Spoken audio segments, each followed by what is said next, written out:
Hello विद्यार्थी मित्रों, कैसे हो। आज हम लोग देखने वाले हैं फिजियोलॉजी पेपर 1 की पेपर स्टाइल। यूनिवर्सिटी में सीबीडीएसई अकॉर्डिंग किस चैप्टर में से कितना पूछा जाता है, किस टॉपिक इंक्लूड है सीबीडीएसई में। उससे पहले मैं आप लोगों को बता दूं, आप लोग मुझे कमेंट किया करो, क्योंकि मुझे भी पता चले कि वीडियो कैसा है, आप लोगों को कैसा लगा है, आपको किस टॉपिक पे वीडियो चाहिए, किस सब्जेक्ट का चाहिए। आप लोग लाइक कमेंट तो नहीं, शेयर भी नहीं करते, सब्सक्राइब भी नहीं करते। आप लोग अपने लिए तो कमेंट किया करो, ताकि मुझे भी मालूम पड़े कि आपको क्या, आपकी रिक्वायरमेंट कैसी है, उस तरीके से मैं वीडियो बनाऊं। आपको ड्राइंग चाहिए, आपको नोट्स चाहिए, तो मुझे पता चले कि आप किस तरीके से चाहिए। Thank you. अब मैं स्टार्ट कर रही हूँ पेपर फिजियोलॉजी का। तो उसमें टोटल पेपर 1 में टोटल 100 मार्क्स का पूछा जाता है। उसे सेक्शन 1 में एमसीक्यू और एसएक्यू पूछे जाते हैं। जिस तरीके से एनाटॉमी में पूछा जाता है, इस तरीके से पैटर्न पेपर पैटर्न सेम है दोनों की। सेक्शन 2 में एलएक्यू पूछे जाते हैं। उसके बाद हम टॉपिक पे आते हैं।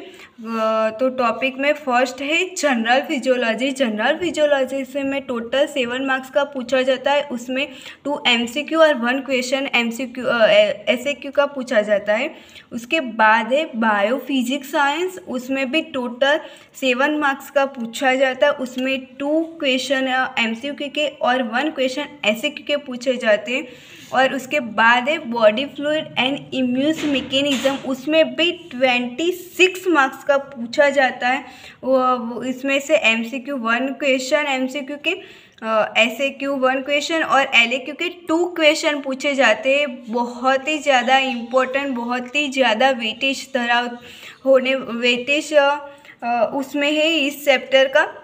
और अपर जो हमने 2 चैप्टर दिखे, उसमें से कोई भी जात का एलएक्यू नहीं पूछा जाता है। ओनली 1 एसएक्यू ही पूछे जाते हैं। उसके बाद का जो टॉपिक है वो है कार्डियोवास्कुलर सिस्टम। उसमें भी 16 मार्क्स का पूछा जाता है। 1 क्वेश्चन एमसीक्यू, 1 क्वेश्चन एसएक्यू और 1 क्वेश्चन एलएक्यू का पूछा जाता है। उसके बाद है रेस्पिरेटरी सिस्टम। उसमें भी 16 मार्क्स का पूछा जाता है। इसमें 1 क्वेश्चन एमसीक्यू का, एसएक्यू का और एलएक्यू का पूछा जाता है। उसके बाद है एक्सक्रीटरी सिस्टम। उसमें भी टोटल 16 मार्क्स का पूछा जाता है। उसमें एमसीक्यू का 1 क्वेश्चन, एसएक्यू का 1 क्वेश्चन और एलएक्यू का 1 क्वेश्चन पूछा जाता है। उसके बाद है स्किन एंड इंटीग्यूमेंट्री। उसमें भी टोटल 6 मार्क्स का पूछा जाता है। उसमें कोई एलएक्यू नहीं पूछा जाता, ओनली एसएक्यू 1 और एमसीक्यू का 1 क्वेश्चन पूछा जाता है। उसके बाद है नर्व मसल फिजियोलॉजी। उसमें टोटल 6 मार्क्स का पूछा जाता है। उसमें भी 1 एसएक्यू और 1 एमसीक्यू पूछा जाता है। उसके बाद हम लोग स्टार्ट करते हैं कौन से चैप्टर्स में कौन कौन से टॉपिक सीबीडीएसई में दिए हैं। तो फर्स्ट जनरल फिजियोलॉजी, उसमें से ओनली एसएक्यू और एमसीक्यू ही पूछे जाते हैं। तो उसमें है first define the physiology. Physiology क्या है उसके बारे में। उसके बाद है explain homeostasis and its control. उसके बाद का क्वेश्चन है वो है structure and function of the cells. उसके बाद जंक्शंस, जो डिफरेंट जंक्शंस थे वो एसएक्यू में पूछे जाते। उसके बाद एक्टिव और पेसिव ट्रांसफर, दोनों में से एक ही पूछा जाता है, या तो एक्टिव ट्रांसफर या तो पेसिव ट्रांसफर, पर मैंने कंबाइन करके लिखा है वो क्वेश्चन। उसके बाद फंक्शन ऑफ द ऑर्गेनेस का, यानी कि माइटोकॉन्ड्रिया, न्यूक्लियस, ऐसे ऑर्गेनेस के फंक्शन पूछे जाते हैं। उसके स्ट्रक्चर भी पूछे जाते हैं। उसके बाद है बायोफिजिक्स। बायोफिजिक्स भी एसएक्यू और एमसीक्यू में ही पूछा जाता है। उसके फर्स्ट क्वेश्चन है discuss the membrane of the physiology and the membrane of potential. उसके बाद है understand the inorganic and organic salt. और तीसरा क्वेश्चन है buffer system maintaining the pH, वो भी एसएक्यू में ही पूछा जाता है। उसके बाद के टॉपिक हैं बात क्या है, स्किन। तो स्किन तो बहुत ही ज़्यादा इम्पोर्टेंट है हमारे लिए, क्योंकि वो 2 और 3 पेज का ही दिया है और उसमें से वो एक SAQ और MCQ आने ही वाला है। तो हम लोगों को ये 3 टॉपिक तो कर लेने के, उसके लेयर्स, उसके बाद है उसके फंक्शन और ग्लैंड, या तो स्वेट ग्लैंड या तो सेबेसियस ग्लैंड्स, वो इसमें से एक क्वेश्चन आने ही वाला है। तो हम लोगों इसको तो करेंगे ही। उसके बाद है नर्व मसल्स फिजियोलॉजी, वो भी SAQ में दिया गया है। फर्स्ट क्वेश्चन है, explain the excitability and contractibility of the smooth muscles, cardiac muscles, skeletal muscle and nerve fibre. वो भी सेपरेट क्वेश्चन पूछे जाते हैं, लेकिन मैंने कंबाइन करके इसमें लिखे हैं कि एक्साइटेबिलिटी और कॉन्ट्रैक्टिबिलिटी हम लोगों को लिखनी है। 3 muscle, smooth muscle, cardiac muscle, skeletal muscle और नर्व फाइबर के। उसके बाद बहुत ही ज़्यादा इम्पोर्टेंट है, क्वेश्चन बहुत ही बार पूछा जाता है यूनिवर्सिटी में, न्यूरोमस्कुलर जंक्शन। उसके बाद explain the structure and function of the neuroglia और न्यूरॉन है टॉपिक CNS का है, लेकिन कभी कभी यूनिवर्सिटी में पूछ लेते उसका structure and function of the neuroglia और न्यूरॉन, क्योंकि CBDC में भी हम लोगों को दिया है नर्व मसल फिजियोलॉजी में। उसके बाद है discuss the graded and action potential. उसके बाद है प्रॉपर्टीज, वो भी ज़्यादा इंपॉर्टेंट है question, properties of the smooth muscle, cardiac muscle और स्केलेटल मसल। इन चैप्टर में से SAQ ही आने वाला है। उसके बाद है बहुत ही ज़्यादा वेटेज धराने वाला chapter, body fluids and immune mechanism. First question दिया गया है composition and function of the blood, वो LAQ और SAQ में पूछा जाता है। उसके बाद है डिफरेंस बिटवीन द सीरम और प्लाज्मा और सीरम में क्या डिफरेंट है वो पूछा जाता है SAQ में। उसके बाद है origin, forms, variation and function of the plasma protein, वो LAQ और SAQ में पूछा जाता है। Mainly plasma protein chapter LAQ में ही पूछा जाता है, उसके फंक्शन बहुत ही ज़्यादा इम्पोर्टेंट है उसमें। उसके बाद है synthesis and function of the haemoglobin, वो SAQ में पूछा जाता है। उसके बाद है RBC फॉर्मेशन एंड फंक्शन, वो भी LAQ और SAQ में पूछा जाता है। उसके बाद का क्वेश्चन है डिफरेंस टाइप ऑफ एनीमिया और जॉन्डिस GIT का क्वेश्चन है, लेकिन हमारी CBDC में वो क्वेश्चन दिया है बॉडी फ्लूइड। तो हम लोगों को एक क्वेश्चन करने का, क्योंकि वो SAQ में पूछा जाता है। उसके बाद है WBC फॉर्मेशन एंड इस रेगुलेशन, वो भी SAQ और LAQ में पूछा जाता है। उसके बाद है formation of the platelet and function and variation, वो SAQ में पूछा जाता है। उसके बाद है ब्लड कोएगुलेशन, वो SAQ और LAQ में दिया हुआ है।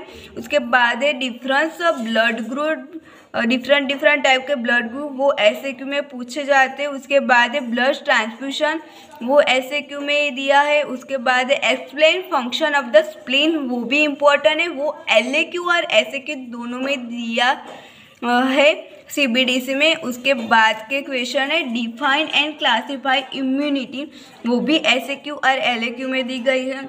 उसके बाद है function of lymphocyte and plasma cells, वो भी SAQ में दिए गए हैं। उसके बाद का चैप्टर है कार्डियोवास्कुलर सिस्टम्स। कार्डियोवास्कुलर सिस्टम में से फर्स्ट दिया गया है फंक्शन एनाटॉमी ऑफ हार्ट, वो SAQ में पूछा जाता है, ये इतना इम्पोर्टेंट नहीं है।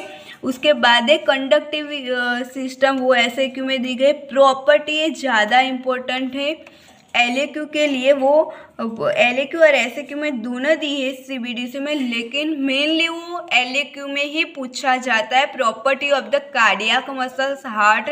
उसके बाद है कार्डियक साइकिल, वो भी इम्पोर्टेंट है LAQ में।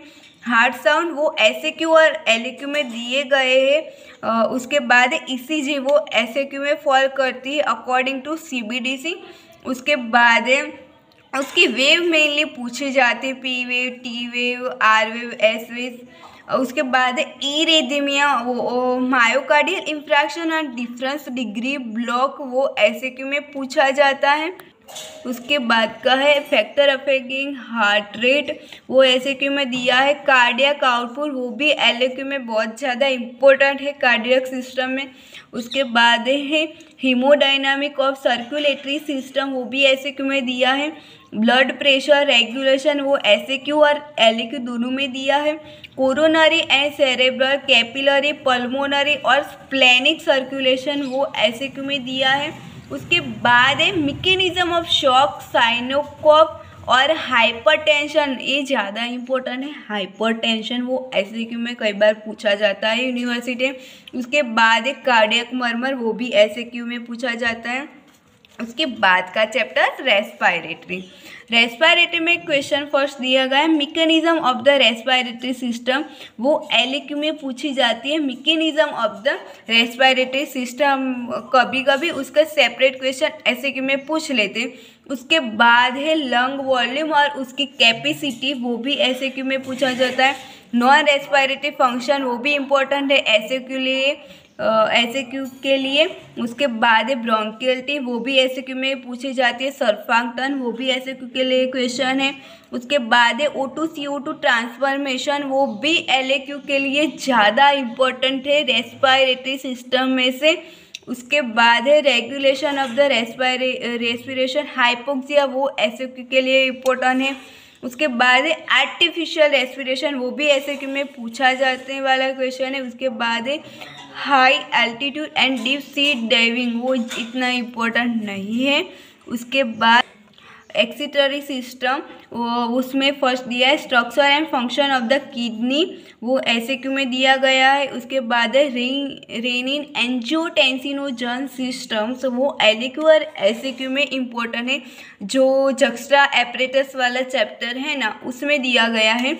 उसके बाद है mechanism of the urine formation, absorption, secretion, reabsorption, वो एलएक्यू में और एसएक्यू में फॉल करता है, लेकिन वो एलएक्यू में ज़्यादा इम्पोर्टेंट है। उसके बाद है टाइप्स ऑफ नेफ्रॉन्स, वो भी एसएक्यू के लिए इम्पोर्टेंट क्वेश्चन।